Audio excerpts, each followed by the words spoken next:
नमस्कार, मी प्रतीक्षा. DNA मराठीमध्ये आपलं स्वागत. ओबीसी आंदोलनाचे नेते लक्ष्मण हाके यांच्या वाहनावर अहिल्यानगर जवळ असलेल्या अरणगाव बाह्यवळण रस्त्यावर हल्ला झाला होता. लक्ष्मण हाके हे पाथर्डी तालुक्यातील देतनांदूर येथे ओबीसी एल्गार सभेसाठी जात होते.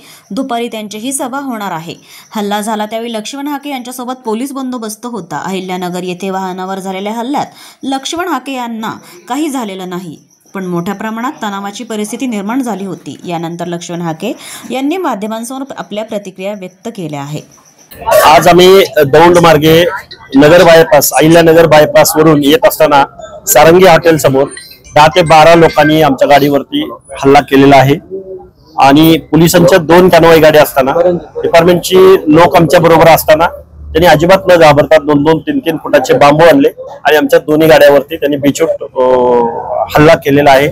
एक 10 सेकंद जरी आम्ही कमी जास्त झालो असतो तर ते आमच्या डोक्यात पडले असते, एवढं मी तुम्हाला निश्चित.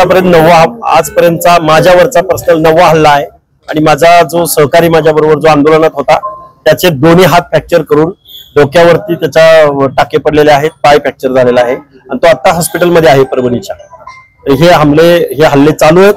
महाराष्ट्र शासनाला याची कुठलीही फिकीर नाही. कधी आम्हाला कुठल्याही अधिकृत व्यक्तीचा फोन येत नाही. आमचा गुन्हा काय तर आम्ही ओबीसीचं आरक्षण वाचवा म्हणतोय.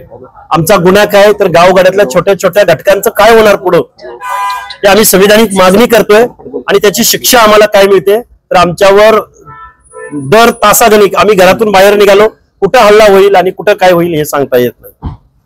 प्रतिनिधी मुंतजीर शेख, DNA मराठी, अहिल्यानगर.